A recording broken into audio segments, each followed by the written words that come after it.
4 years ago, I got my first 3D printer. I made a few tools and loads of toys for the kids. I never imagined one simple fix would end up becoming an actual business. Over the next few years, that one idea taught me more about product design, manufacturing, customer service, and running a business than I ever expected. There were plenty of successes and a few mistakes that almost cost me everything. Now I'm going back to where it all started, to see what I can improve and what I'd do differently if I were building this business from scratch today. Hopefully, you can learn something from my mistakes, and maybe you can teach me something as well. It all started when I decided to put a swimming pool in our backyard and build a deck around it. I videoed it and published it. That video ended up going viral here on YouTube and has now reached around 1.7 million views. In one very small part of that much larger project, I showed how I cut a hole in the side of the pool and installed a skimmer. The problem was that the sidewall of this particular pool sits at a roughly 15-degree angle. If I mounted the skimmer directly to it, the entire thing would sit crooked. So I designed this simple 3D printed wedge to correct that angle and allow the skimmer to sit level. I also laser cut a rubber gasket to seal everything. At the time, I did not think much of it. It was just one small solution inside a much larger project. But then the comments started coming in from people asking where they could buy one. So I decided to throw together a listing and put a kit on my Etsy store. I honestly only expected to sell a few. Instead, that decision turned into a crash course into product development, manufacturing, customer service, packaging, quality control, and eventually product recalls. One of the biggest things this business taught me is that a product is rarely finished when you first start selling it. The earliest versions of this kit were honestly pretty rough. I had the printed wedge, the rubber gasket, and a handful of screws wrapped loosely in brown paper. There were no polished instructions, no installation video, no QR code, and definitely no thought into the packaging beyond getting it from point A to point B. It worked, but there was a lot of room for improvement, and most of those improvements came directly from customer feedback. The first screws I used were number 10 stainless steel screws. They were easy to install, but there was a problem. If someone tightened them too aggressively, they could strip the plastic housing before creating an even, reliable seal. One customer suggested that I move to thicker number 12 screws. The larger screws required a little more effort to install, but they grip the plastic much more securely and are far less likely to strip. Since making that change, I have not received another complaint about the screws. That was an early lesson for me. Sometimes a customer complaint is not just a problem to solve. If you don't take it the wrong way, it can be free product development advice.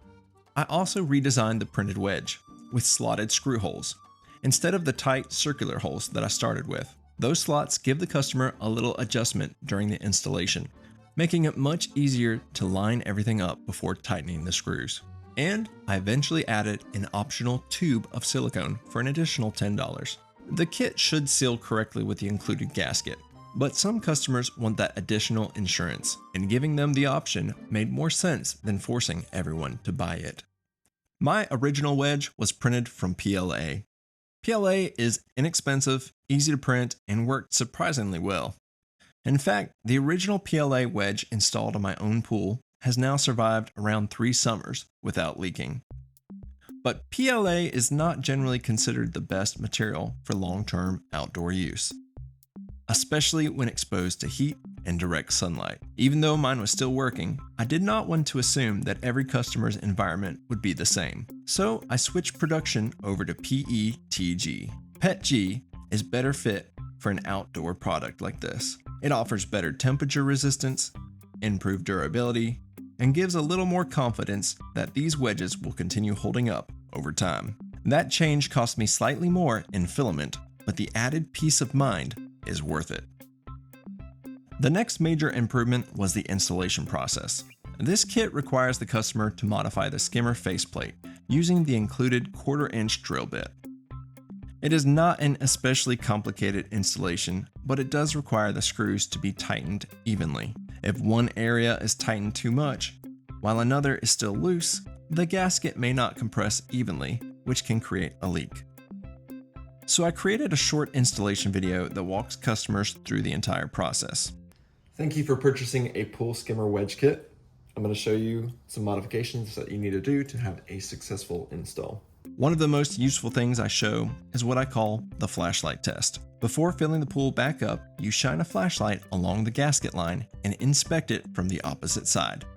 If the light is passing through anywhere around that sill, water may eventually find the same opening. Catching the problem before refilling the pool can save someone from having to drain several feet of water and take everything apart again. Now I place a QR code linking to that video directly inside the package. The packaging has probably changed just as much as the product itself. The first kits had loose hardware wrapped in paper.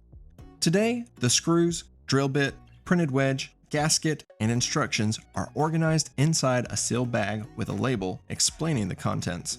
The package includes the QR code for the installation video, and the whole kit is shrink wrapped. The shrink wrap keeps the gasket flat, stops small hardware from getting lost in the packaging material, and makes the overall product look much more professional. I can now assemble a complete kit, package it, label it, and place it in the mailbox in about 5 minutes. Throughout my entire time selling this kit, many people asked me if this would work with the Hayward wide mouth. Now, originally, I put mine on the standard, so for the longest time, I wasn't sure. Eventually, I got so many messages on Etsy and whether or not it would work, I finally decided to purchase the wide mouth kit and try to put it on myself. I tried it out and I found out that it actually goes on easier than I expected. Well, that is, except for one little mistake that I'm going to tell you about a little bit later on. Back to the packaging. There is still one packaging improvement I need to make, because I found out this wedge does work with both the standard and wide mouth skimmer housings. Some customers open the shipping box, see the wedge shape, and immediately assume I sent them the wrong kit. They often message me before they even open the sealed bag, where they would see the installation diagram. Once I send them a message with the diagram and explain that the wedge mounts behind the wide mouth housing, they realize it is correct. So I think my next improvement will be placing a large sticker on the outside of the shrink wrap explaining that this is the correct universal wedge and showing where it installs. Sometimes the product is fine. The problem might just be that the packaging does not communicate clearly enough. When I first started making these kits, I was using my first 3D printer, the longer LK5 Pro. I got this printer more than 4 years ago, and honestly, for a first printer, I had a pretty good experience with it. It required very little modification, and for a long time, it did what I needed it to do. The biggest problem became its speed. One wedge took around 18 hours to print. That was manageable when an order came in occasionally. But then I started having days when several orders would arrive at once. At 18 hours per wedge, the most I could realistically produce was around 7 per week. And that's assuming every print worked perfectly and I remembered to start the next one. Eventually, the printer started randomly shutting itself off during long jobs. Okay, you can say it just turned itself off. I would start an 18-hour print, come back 15 hours later, and find the printer completely powered down with an unfinished wedge sitting on the bed. I tore the machine apart, cleaned years of dust and grime from the electronics, checked the connections, and repeatedly convinced myself that I had fixed it. Then another print would shut down. Same thing, it just shut itself off. I eventually discovered that the failure was coming from the power switch on the back of the printer. Okay, so this is new. Again, it stopped in that position there. It was doing great. Nice and thick this time. But check this out. Look at that. This is the issue. The switch the whole time is what's causing the problem. Instead of waiting for a replacement switch, I bypassed it and wired the power directly so the machine could run without it. That kept it alive for a little longer, but then I started to get nozzle clogs, and for some reason the TPU tube kept melting inside of the hot end. This printer had helped me start the business, but the business had now outgrown the printer. At that time, I had been seeing Bambu Lab printers everywhere. People were showing how fast they printed, how little setup they required, and how much of the usual 3D printing frustration their ecosystem removed. I was curious, but I also wondered whether the printers actually lived up to the hype. So I looked through the models Bambu Lab offered at the time, and I decided to purchase the P1P with my own money. The P1P is a more stripped down option compared to some of Bambu's premium enclosed machines, but it still offered the printing speed and core ecosystem that I wanted. It arrived sooner than I expected. I set it up, made some adjustments to my wedge file to see if it could handle the speed, and started the print. What had taken my previous printer around 18 hours now takes just 4.5 hours. And the amount of time the old printer needed to make one wedge, the P1P could make 4. That changed my weekly production from around 7 wedges to about 28. But the improvement was not only speed. I could monitor the printer from my phone. I received a notification when the print had finished.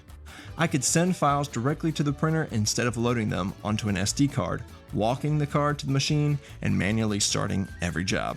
Those features sound small, but when you are repeatedly manufacturing the same product, every unnecessary step adds friction. The P1P removed a lot of that friction. It made 3D printing feel less like a hobby I had to constantly supervise, and more like a production tool I could rely on. At the time of this recording, I have sold 194 of these kits, generating approximately $12,500 in revenue. The base kit currently sells for $64.50, with the optional tube of silicone adding another $10. Here is roughly what it costs to put together one kit. The PET-G cost around $2.50. The stainless steel screws cost around $5. The gasket material cost me around $1.80. Packaging cost around $1.50. Shipping averages around $8. And Etsy takes 6% in fees. That puts the cost of getting one of these kits delivered to someone's door around $22.67, depending on the exact shipping cost and without assigning a value to my labor, electricity, felled prints, equipment, or customer service time. That leaves roughly $41.83 before those other expenses. And while the printer runs for 4.5 hours, the active time required to assemble, package, label, and ship a kit is only around 5 minutes. That is what made this such an unexpectedly useful product. It solves a very specific problem. The material cost is relatively low, and once the manufacturing process is organized, the hands-on labor is manageable. But there was one mistake that I made that nearly erased all of this progress.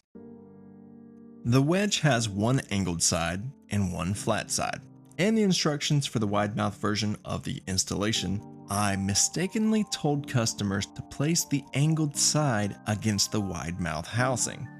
The problem is that the wide mouth housing has a ridged molding on the back. With the wedge facing in that direction, the 3D print could not sit completely flat against the housing. That meant the gasket might not compress correctly, and the installation could leak. Around 22 customers received those incorrect instructions. Thankfully, one customer sent me a message with photos showing that the wedge was not fitting correctly. After receiving the message, I went into the garage and disassembled the wide mouth skimmer that I had put together earlier for testing, and I found the exact same problem on mine. It somehow slipped past me when I put it together. I spent some time messing around with the wedge, and I discovered that if I rotated it so that the flat side faced the wide mouth housing, it sat correctly inside the molded ridges and created a proper seal. The product itself was still not defective. I really dodged a bullet there. I rewrote the instructions, Got my new instructions here printed. corrected the diagram, and contacted all 22 customers who may have received the incorrect version. I apologized, explained exactly what had happened, and showed them the proper orientation. I was prepared to issue refunds or replace anything necessary. Amazingly, the mistake ended up costing me nothing financially. Several customers had already figured out the correct orientation on their own. Some installed it the wrong way, but got lucky and did not experience a leak. One customer was understandably upset because theirs was leaking, and they did blame me for it. I offered that customer a refund and tried to make the situation right. In the end, they did not request a refund and, luckily, did not leave a bad review. Most customers were actually very understanding and thankful that I contacted them proactively. But that situation scared me. On a small Etsy store built around a niche product, 5 angry customers leaving poor reviews at the same time could change everything. People cannot inspect this product in person before buying it. They are trusting the listing, the photos, the reviews, and my reputation. That trust took years to build, and one incorrect diagram could have damaged it almost overnight. The lesson was not simply to proofread the instructions more carefully. The lesson is that once you begin selling something, the instructions, packaging, customer support, and communication become just as much part of the product as the physical object itself. Bambu Lab sent me an email, and honestly, I was kind of shocked because I sent them emails before I purchased the P1P and never heard anything back. But they asked if I wanted to try out one of their new machines. And honestly, I've been so impressed with my P1P, it was an honor to have the opportunity to try out one of their new machines. If I can pick this up, how much does this weigh? 35 kilograms. I have no idea how much that means. I think I'm just gonna try to pick it up. Hey! Oh, okay, I got it. And they were cool about it. They did not give me required talking points or tell me what I could or could not say. And I wanted to use it more than printing random test models. I wanted to bring this product back and see whether the H2D could improve the process that helped me start this business. Wow. This is the Bambu Lab H2D Can I stop laser. now? Can I stop now? Why do you want to stop? Can I? You need to go get a snack? Yeah. Lift with the legs. Lift. I got it. Yes. That thing is big. The H2D is a dual nozzle 3D printer, but this particular version also includes a 40-watt laser and a blade cutting system. This printer is so quiet. The only thing you're probably hearing is my air conditioning over there. This is pretty cool with the AMS. Once that spool ran out, it came over and started using this one automatically. So it's pretty neat that you can fill that up with all of your filament, and if it's the same, it will just transfer over and continue printing. That combination is especially relevant here because this one product already requires both 3D printing and gasket cutting. Using my current settings, the H2D prints one wedge in roughly 4.5 hours, which is about the same as my P1P. I did not push the speed beyond the settings I already trust for this product. The H2D feels like a much more rigid machine, and it may be capable of printing that part faster. But for a product that has to seal a hole cut into the side of someone's pool, reliability matters more to me than winning a speed test. Even with the H2D's larger build area, I can still only print one wedge at a time in its normal orientation. That's because of the shape and size of this part. However, I had an idea. So I can't fit more than one on the build plate flat, so I'm gonna see if this printer can handle printing them vertically like this. It's gonna be huge areas of overhang with no support. So I'm not thinking this is gonna actually work, but we're still gonna give it a try. The problem is that this creates a bridge spanning almost 6 inches. It's getting close. Should be trying the bridge pretty soon here. There it goes. Come on, buddy. You can do it. You can do it. Come on. Oh, I don't know. That looks a little droopy. Oh, look at that. I already got a warning. The AI print monitor has detected a spaghetti defect. I experimented with different settings to see if the H2D could print that section unsupported in midair. I was not able to create a result that looked good enough for a product I would sell. I gave up on the unsupported bridge for now, but I would like to hear from the 3D printing experts watching this. Is there a combination of a bridge speed, cooling, layer height, or orientation that could make a span this wide actually work? Because if it could, that would significantly increase how many wedges I could produce in a single print. I did find another solution using support material. Because the wedge is printed from PETG, the H2D can use its second nozzle to place a PLA interface layer right underneath that large span. PLA and PETG do not bond strongly to one another.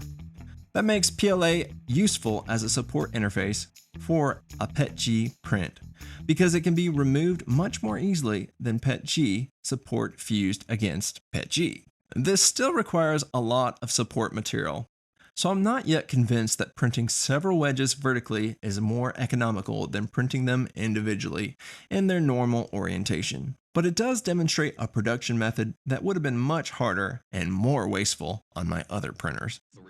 Next, I tested the 40-watt laser. This is the Bambu Suite software, and overall it's pretty good. I love the live view. Camera quality looks really great. I'm lining up my cutout with the image. I'm also using the Bambu Lab smoke purifier so that I can keep my air-conditioned air inside of the workshop and not have to vent anything out a window. I successfully cut the silicone gasket using 100% power, 10 millimeters a second, with 2 passes. But the laser still left behind a residue similar to what I get from my other laser machines.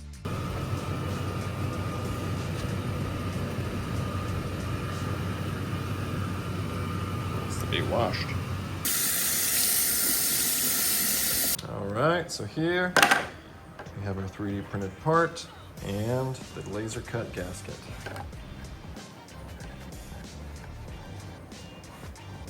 Then I got curious. The 3D printer also has a blade cutting device. It's normally meant for cutting out vinyl, stickers, paper, and maybe really thin leather. But I just wanted to give it a shot, and this ended up being one of my favorite parts of the entire machine. The blade cut the silicone cleanly without creating any burned edges or leaving any residue behind. Take a look. Still not through. Alright, I think it's just going to be the blade is not long enough. But with silicone, I bet I can tear it. Yep, look at that. Oh, smooth. Wait, this is actually falling out on its own. Whew, it's beautiful. So again, you see no penetration on the back. Oh, except for those, look at that. They actually fell out. But I can still push them through quite easily. Beautiful. Love it, love it, love it. That removes the whole soaking and chemicals and washing process I normally have to complete after laser cutting. I did have a little trouble getting the silicone material to stick firmly to the cutting mat. Oh, dang it. Stop. But once I had it secured properly, the finished gaskets were my favorite version so far. This time it stayed down like it was supposed to. I genuinely think blade cutting is how I will produce these gaskets moving forward. And this is also where the H2D makes the most sense for a particular kind of customer. I already own dedicated laser machines and other cutting equipment, but someone starting a small product business may not have the budget or physical space for several separate machines. With the H2D, that person could prototype the 3D printed component, cut the gasket, engrave the packaging or products, and make other parts all from one machine. Now, of course, I also tested the H2D outside of just this business project. The dual nozzle worked well for multicolor prints. I made multicolored dumpling clicker toys using mechanical keyboard switches, added keychains to them, and the kids and their friends loved them. I also printed a clicky mushroom,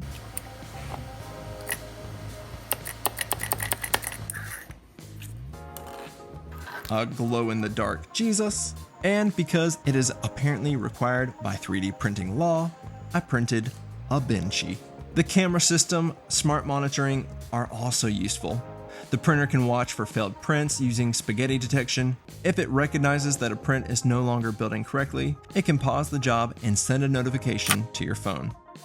That type of feature would have been incredibly valuable on my older printer when I was running 18-hour jobs. A failed print does not only waste filament, it can delay a customer's order by an entire day. Now, there is still a lot more features in the H2D that I really didn't even get into yet. After using it, I think the H2D makes the most sense for someone who wants 3D printing, laser cutting, engraving, and blade cutting, but does not have the room for dedicated machines spread throughout a shop. It is especially interesting for someone in the prototyping stage of starting a business. You may not yet know whether your future product will require a printed enclosure, a laser cut panel, a gasket, engraved branding, or a combination of all four. A machine like this gives you the ability to experiment with those processes before buying several dedicated systems. And based on everything included, I do think the price makes sense. But that does not mean it makes sense for everyone. If you already own capable dedicated lasers and a vinyl or blade cutting machine, some of the H2D's value may be redundant.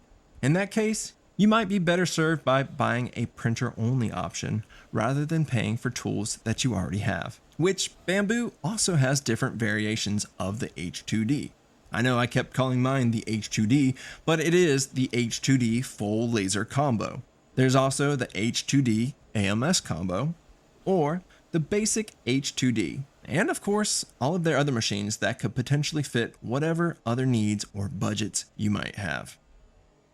This little wedge has now generated around $12,500 across 194 orders. But the money is not the only thing it produced. It taught me how customer feedback can improve a product. It taught me that packaging and instructions are part of the product. It taught me when repairing old equipment stops being resourceful and starts becoming a bottleneck. And it taught me that when you make a mistake, contacting the customers before they contact you can sometimes protect the trust you have spent years building. My longer LK5 Pro helped me create the first version. The P1P helped me scale it, and the H2D showed me new ways I could manufacture I love it. that. Let's just do the rest of them like that.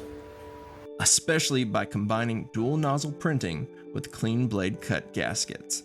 The H2D may be more machine than I need to manufacture this one simple wedge, but if I were at the beginning again, still prototyping, unsure what tools my future business would require, having 3D printing, laser cutting, engraving, and blade cutting inside one system would be incredibly useful. And that may be the most important lesson from this whole project. You don't always know which tiny idea is going to become a real product. Sometimes it begins as a 5-second solution buried inside a much larger YouTube video. Then someone leaves a comment asking where they can buy one. I would love to hear from the experienced 3D printer users in the comments. Do you think there's a reliable way to print that 6-inch bridge with the wedge standing vertically? Or is PLA support interface the better solution? And let me know what you think about this style of video, where we focus a little bit more on the business principles behind a product, where I failed, where I succeeded, and what I learned along the way. Until next time, I'm Chad from Chad's Custom Creations. Be encouraged, stay inspired, and keep on creating.